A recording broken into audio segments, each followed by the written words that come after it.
After very disappointing local election results, Labour has a new and cunning plan. According to yesterday's Guardian, the Shadow Chancellor John Mcdonnell is to be deployed to reveal more about his values and his personal story. Sounds intriguing, and the man himself is here. Before we get on to that... I don't know where that story came from, but there you are. The Guardian. Anyway, let me ask you, first of all, about the local elections, because you said that the results were mixed. They were mixed between bad and very bad. Well, they were disappointed. They were really disappointed. Of course they were. We fought hard, and there were some mixed results. There weren't in some areas, you know, like in Manchester and Liverpool, and even down in Bristol in the southwest of England, we did pretty well. And also in Wales, it wasn't as bad, but it was disappointing. Of course it was. And who is to blame for this? Well, I think we've got a period of time now in which I think we've not been able to get our policies across. Partly that's the media, I have to say, I have to be straight about that. But also we are campaigning as also now, I think with a united party, our campaigning has got to step up a notch. So, you know, the general election starts now. Local government elections are over, now it's the general election.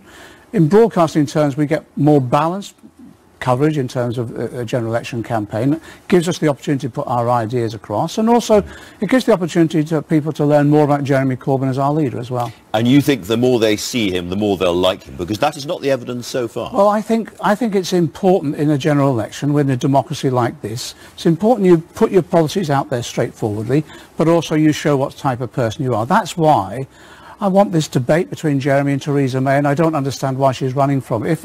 If we can have a debate in France between the two leaders for the presidency, that's standing say, why can't we here? And I think if they do see more of Jeremy, they'll see the honest and decent person that he is, but also the strength he has. Shouldn't he do a debate with the other leaders in that case? Well, we'll see. I think it's important that Theresa May... So he might. Well, let's see. I want Theresa May to respond to this, because the reality is, whoever's going to be Prime Minister of this country after June the 8th, it's either going to be Jeremy Corbyn or Theresa May. It's going to be one of the two major parties. We need her to actually say, look, I will debate this. What is wrong with that? Why? We're a democracy, for goodness sake. Because another reason about what's gone wrong for your party was given by yourself a few years ago.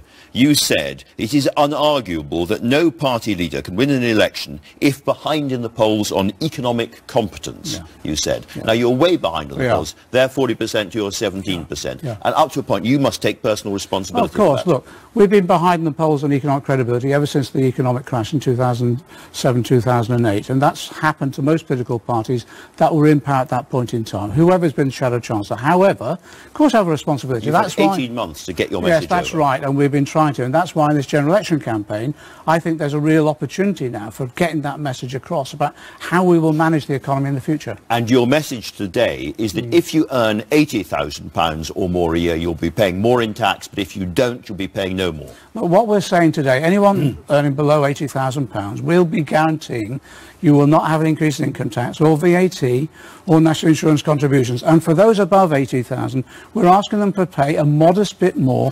Why? To fund our public services. You had Theresa May on last week, Andrew. If I just make this point, you put that very good question to her about nurses. 11% cut in wages over the last 7 years. Some of them having to go to food banks. Our nurses, that cannot be right. So we're going to ask those higher earners just to pay a bit more. Are we talking about a new rate of tax, because the 45p rate and then the 50p rate possibly under Labour? What will happen over this next week is that the Labour Party, the Democratic Party, will be consolidating and confirming our manifesto. We'll launch it the week after next, and then we'll identify the very specifics of this. But I wanted people to... But you've said very clearly that people over £80,000 a year will be paying more. A bit more, a modest bit more. Well, let me say this. The reason I'm saying this, because I want middle and lower earners to be assured that under Labour they will not be paying more taxes, because I've seen some of these ludicrous figures that the Tories have been bandying about, and I wanted them to have that assurance. And you say a little bit more, so that John Mcdonnell, who used to want people paying over £100,000 to be paying 60%, has changed his mind. I don't want to preempt any decisions that will be made within the democratic process of the Labour Party. You'll see it will be a modest increase. A modest increase. But it will go, I'll tell you where it will go, to our education services, our caring services and our NHS. They're desperately in need. And I hope when Jeremy Hunt comes on, you'll ask him these questions. Well, lots of questions for him. Well, but can I ask you about, again, the policy for people earning £150,000, much richer off? Is that still to return to the 50% tax band for them? You'll see...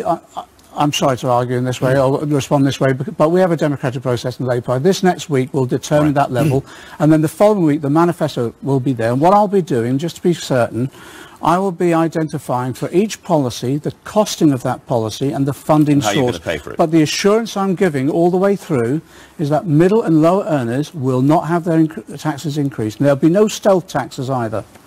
Can I ask you about the stealth taxes in that case? Because you haven't specifically ruled out a rise in employers' national insurance. No, there's no plans to do that. I've never even mentioned that in the past. That's the reason you didn't mention it was why people were suspicious. Okay, well, let me allay their suspicions. That isn't happening. Not happening. And VAT, what about zero-rated items? Are you going to extend the rate of VAT over other areas? You said you won't raise the rate of VAT, but the extent of VAT. We've no plans to do that. The only exception we made for that, if you remember, was we announced a couple of weeks ago this issue about private school fees, where we want to put VAT on that, and then we're going to use that to afford free school meals for all children, and I think that's fair. One final tax question. We've got the Sunday Times rich list today. Very, very rich people indeed. Are you attracted at all by the idea of a wealth tax on the very richest? Look, I'm quite shocked all the time about the inequalities within our society that we have.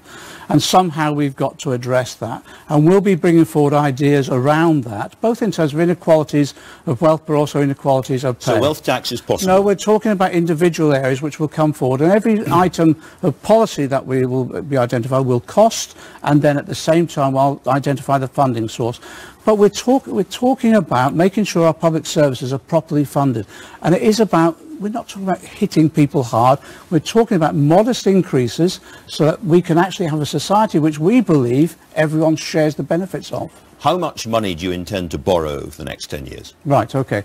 What we've been saying is we're basically saying in our capital programme, we're having £250 billion worth of investments, that's about £25 billion a year of that 10-year period, to put into the upgrading of our infrastructure. Look, I want to make this... This is a lot of borrowing and tax rises. Well, some people will say this is going back to the 1970s. Shall I tell you whose advice we took in terms of borrowing? Philip Hammond. He said last year, actually, we need to borrow for our infrastructure, and now's the time to do it. And also, we took the figures from the CBI, the Confederation of British Industry, about how much exactly is needed if we're going to be competitive with our European and American competitors. And you look what Trump is doing, he's putting $1 trillion in. You are applying to be the second most important person in the country, and you are going to be the first Marxist chancellor this country has ever had in modern times. How is that going to affect the way we go? I'm going to be the first socialist in the tradition of the Labour Party. And what that means, it's going to be rooted, let me just finish, it's going to be rooted in Labour Party values. And what are they? Fairness and equality, but making sure that there is a democratic decision taken at every stage. So that means I will be including in the economic development process of our country businesses and trade unions and communities, local government, elected mayors, and we will determine together the future of our country. It will not be done by private lobbyists behind closed doors as it is under this government at the moment. The only reason I use the Marxist word is that you yourself have said again and again and again, I'm clear, I'm an unapologetic Marxist. No. You don't say it on TV shows, but you say it in obscure places like the House of Commons. What I say obscure places, they say whisper a secret in the House of Commons, no one hears it. But look, the issue there is in the strong tradition of the Labour Party, which takes into account all of those economic thinkers, of course they do. And what I'm saying is the democratic decision-making about the future of our economy will be open and transparent, but will be inclusive. No longer will it be done by private lobbyists. It will be done by involving both sides of industry and be involved in elected mayors, local democracy, local committees. So a very, very clear, simple question. Are you a Marxist? No. I believe there's a lot to learn. No or a yes? I couldn't work it out. Well, I tell you, I believe there's a lot to learn from reading Capital. Yes, of course it is, because that's been recommended not just by me but many others, mainstream economists as well. But I also believe in the long tradition of the Labour Party, which involves people like G.D.H. Cole, Tawney and others. You put that all together and you have, I think, a direction for our economy based upon sound principles of fairness.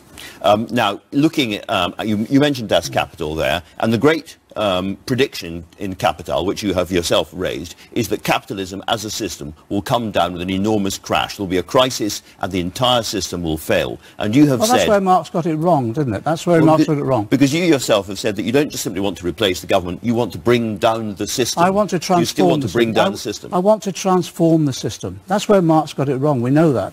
So you don't want to destroy the capitalist system? I want to transform the system. I'll tell you how I want to transform it. I want to transform it in a way in which we have a prosperous economy, but where that prosperity is shared by all, where it's economically sustainable, but environmentally sustainable as well. And so you're no longer looking for a revolutionary moment? I'm looking for a transformative government, and which will, like the Attlee government, which transformed our society, will lay the foundations for a prosperous economy, where our country is richer, but where everybody shares in those riches. Now, we don't know what's going to happen in this election campaign. You may do very well, and you may win this election campaign. But if you don't, you in the past have been very clear to me that both you and Jeremy Corbyn would then have to stand down. Do you still agree with that? Well, I'm not working on wild hypotheticals. We're out there to fight for every vote. It's interesting, over the last week, there's been a rush of young people registering to vote. You won't do hypotheticals. Well, let me just finish this sentence. There's been a rush of young people to vote. I think this is going to be young people's election as much as anything. I think that we're in there with a real fight. We know how tough it is. But right. when it's tough, that's when the Labour Party comes out fighting and will, I believe, win this election. OK, well, let me just remind you about what you said to me on that same subject not so long ago. Your critics think you can't win that election. If they're proved right and you do badly in that election and don't win it, will both of you resign? Well, that would be inevitable, wouldn't it? It would be inevitable. Of course it would. Every Labour leader who loses an election usually goes. And do you still agree with that? Well, I think we're going to win this election, full stop. But you said it was inevitable if you didn't. I'm fighting to win this election, as are our 500,000 members out there. We're not contemplating any loss. We're going to win the votes and we're going to win this election. Why? Because our country needs us. John Mcdonnell, thanks very much for coming to talk to us.